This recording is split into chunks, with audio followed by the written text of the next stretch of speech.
Some people are just natural risk takers. We see ads on TV or programs that verify this. They seem to thrive on the adrenaline rush that they get from living on the edge. We have sporting events called extreme games. Those aren't the only ways that people live on the edge. That's not the only way that people take risks. Others, for whatever reason, prefer to play it safe. Just the thought of changing their brand of toothpaste or driving by a different route to go to work is enough to make them break out in a cold sweat and get a case of the shakes. Of the two, I see Peter as a risk taker.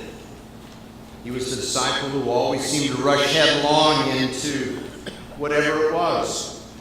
He was the one who would blurt out and actually say what the others probably only thought.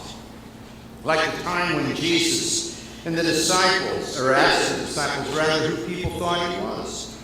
Some said, well, people think you're Elijah or Jeremiah or one of the prophets, or maybe even John the Baptist come back from dead.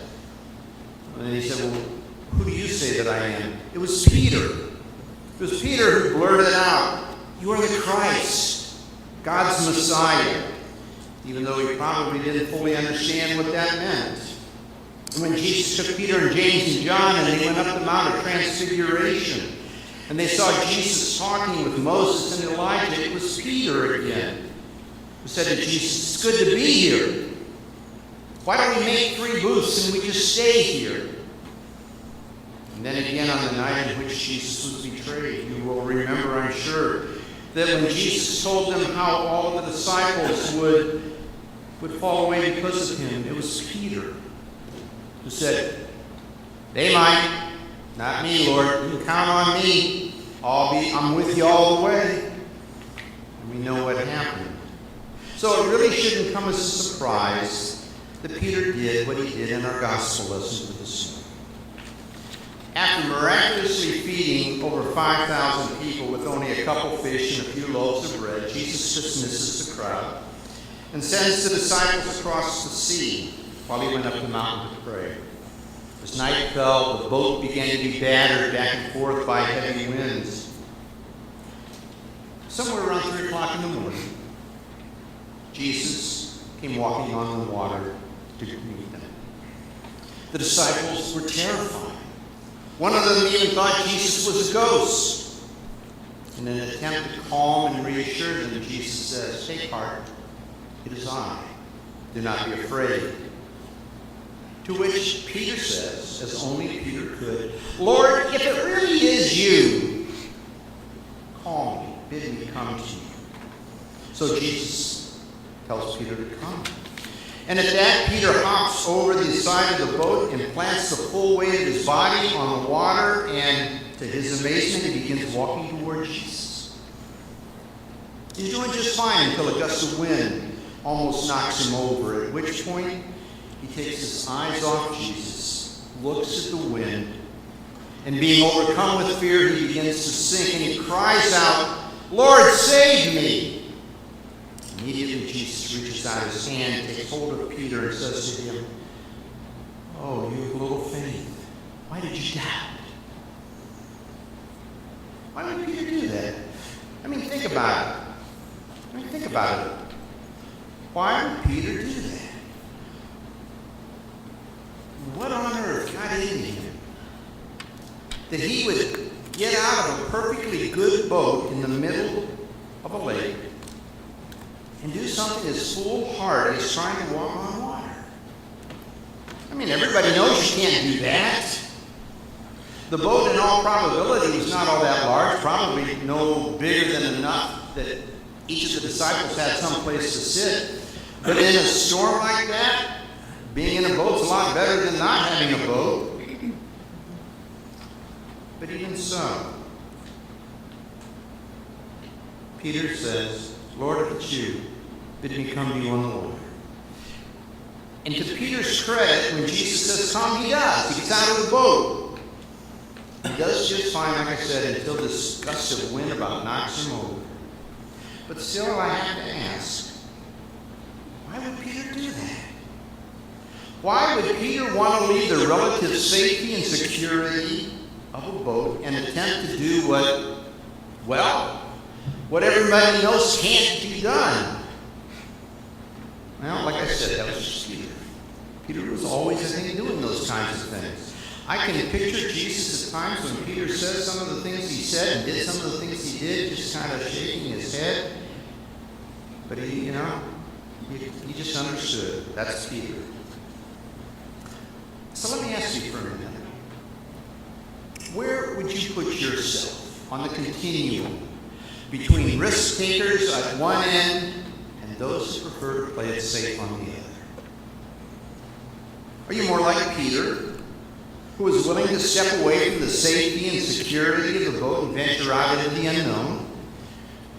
Or are you more like the other 11, who chose to stay in the apparent safety and security of the boat? If you're one of those people, and I suspect there are a good number of us here, and I include myself at times too, I suspect there are a good number of us who think to ourselves, I would never have done what Peter did. No way on God's green earth or the ocean blue would I have stepped out of that boat. Not for all the coffee in Colombia. Well, if that's what you think, let me remind you of that piece of proverbial wisdom that says, never say never.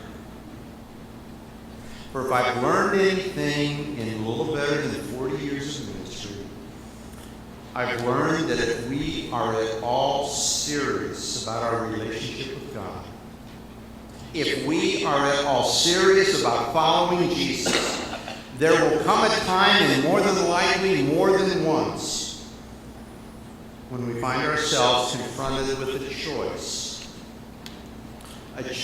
of either stepping out in faith, of moving outside of our comfort zone, of choosing to get out of the boat, in other words, or choosing to play it safe. Stay in the relative safety and security of whatever our little boats may be and whatever security they may offer us. The scriptures have a word for those times. They're known as kairos moments. Another way to describe it is to say they're defining moments. Defining moments. Moments that will shape and alter the course of our lives and our faith from that point on. For depending upon how we choose, depending upon what we choose to do at such times, one of two things will happen. We will either be drawn and move closer to Christ, or we will slip further away. We will either come to trust Him more, or we will trust Him less. What we most definitely will not do is stay the way we are. Author John Ortberg, a pastor in Menlo, California, says, I believe that God's general method for growing a deep, adventuresome faith in us is by asking us to get out of the boat. More than hearing a great talk, reading a great book, God uses real-world challenges to develop our ability to trust Him. The summer between our daughter's junior and senior year of college, she made the announcement that she wanted to have one more family vacation before she graduated. Well, Marilyn and I reminded her that we were on the two-kid-in-college plan at the same time, and there wasn't a whole lot of discretionary money available. She had obviously heard me talking to a friend of mine from seminary who lived and served the church outside of Boston. And she said, well, we could go to Boston and stay with Sandy. We've done that before. Sandy come west from Boston and stayed with us. We'd gone up to New England and stayed with Sandy. So, I mean, there was a history there with that. To make a long story short, because Marilyn was just getting over a severe virus, and because our son couldn't get off work, I took our daughter and one of her college friends. We went up to Boston for about 4 or 5 days. Well, we were there for about 3 days, because we took a day up and a day back driving. We got up there on a Friday night.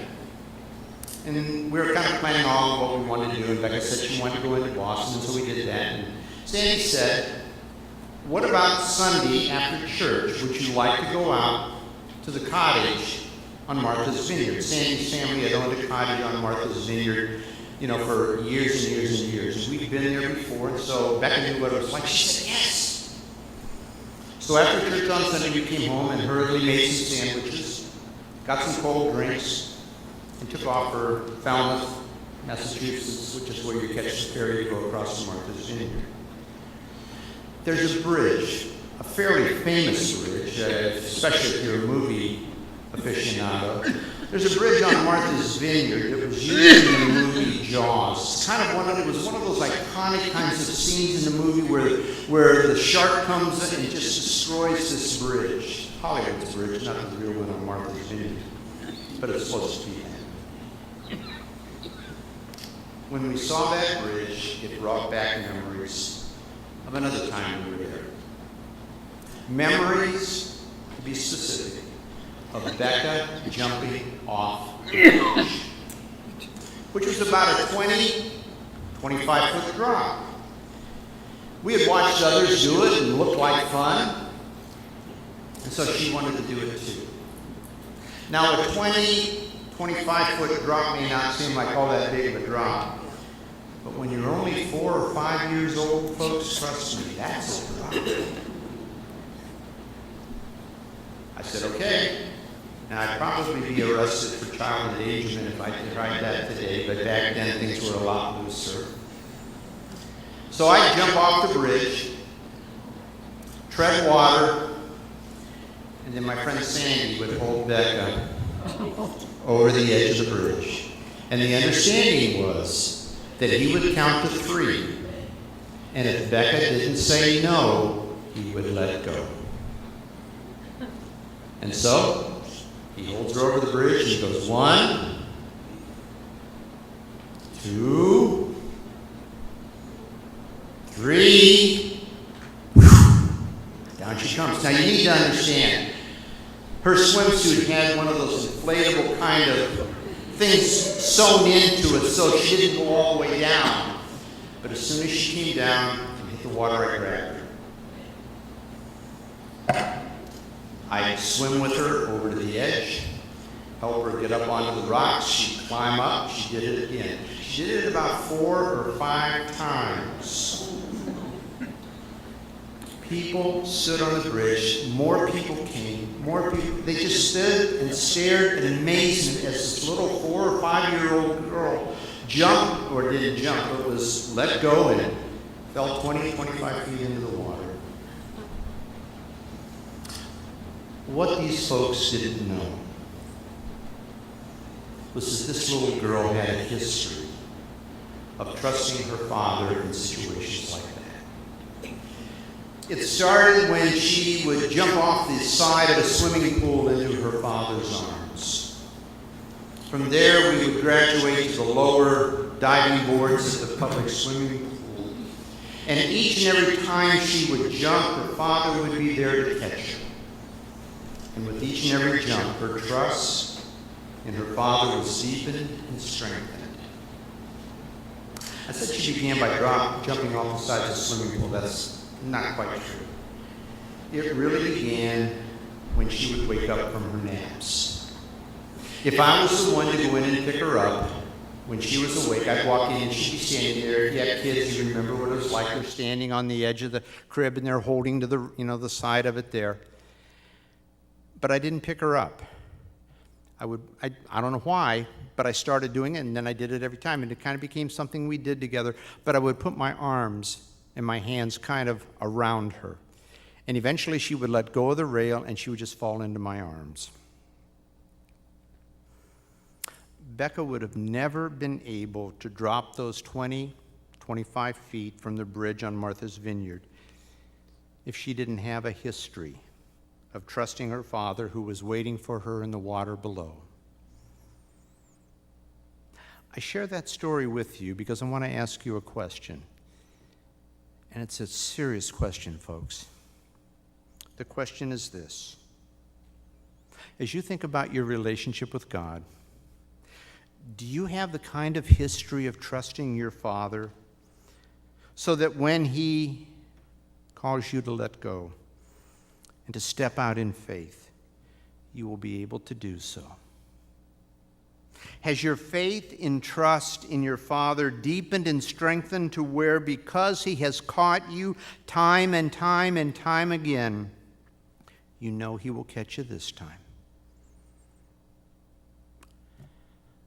When it comes to stepping out in faith, stepping out of our comfort zones, getting out of the boat, however you choose to describe it, whatever you call it, it will mean different things for different people.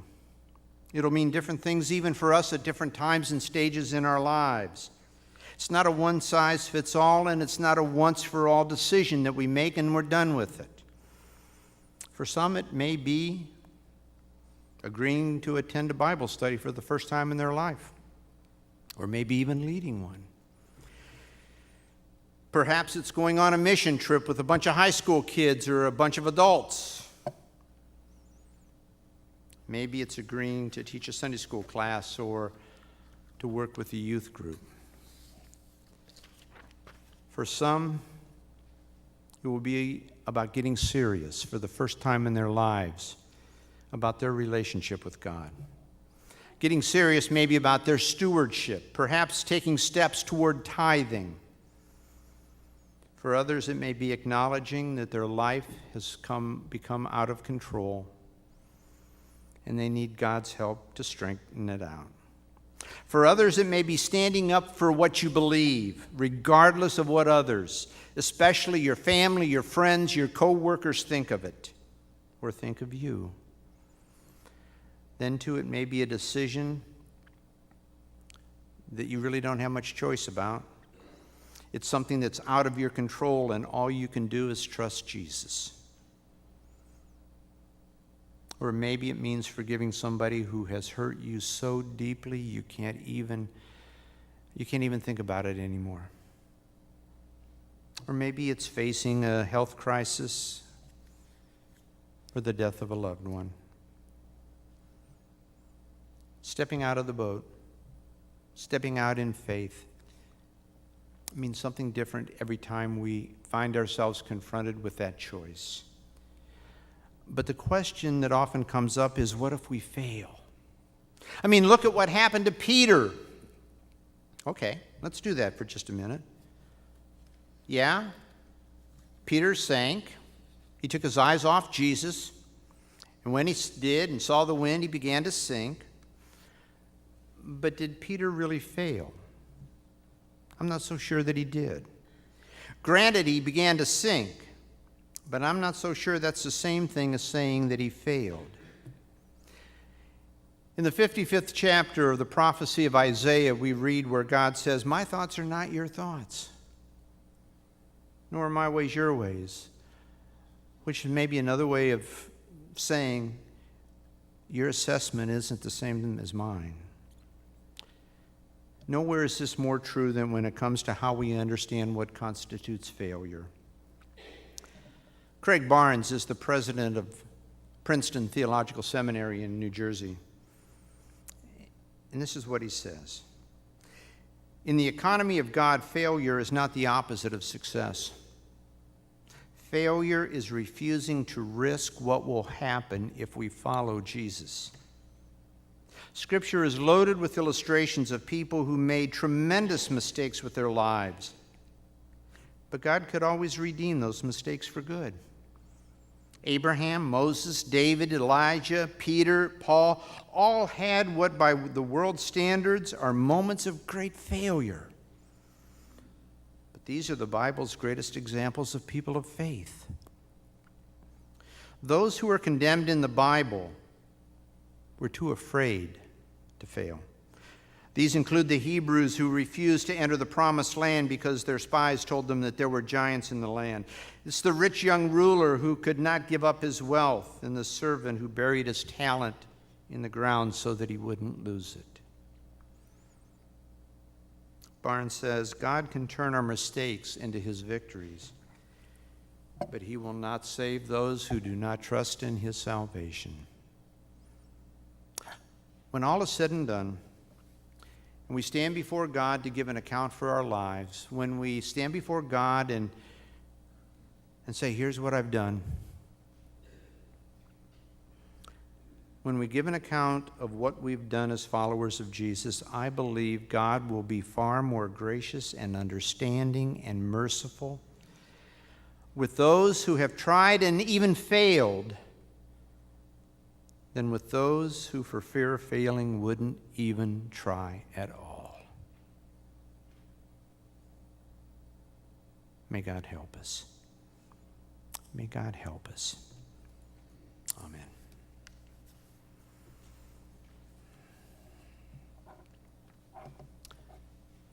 As we move into a time of prayer, would ask, are there any prayers from the congregation? I would ask for Charlie. Charlie has mentioned this a couple of Sundays. Yesterday, Charlie and Diane Tobias celebrated the wedding of the marriage of their daughter. I can't remember the husband's name other than it's Charlie's new son-in-law. But that's why they're not here today. And if you had a child get married on a Saturday, you know what the day after that's like too. So we pray for not just Charlie and Diane, but for their daughter and new son-in-law and the family that they are starting. Are there others?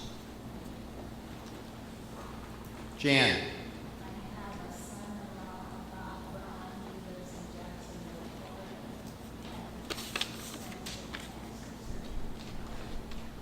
Had extensive what? We would keep your son-in-law, correct? Stepson. Thank you, Jan. We would keep your stepson in our prayers. Others? If not, then in the quiet of this moment, may we unite our hearts, our minds, and be in the spirit of prayer.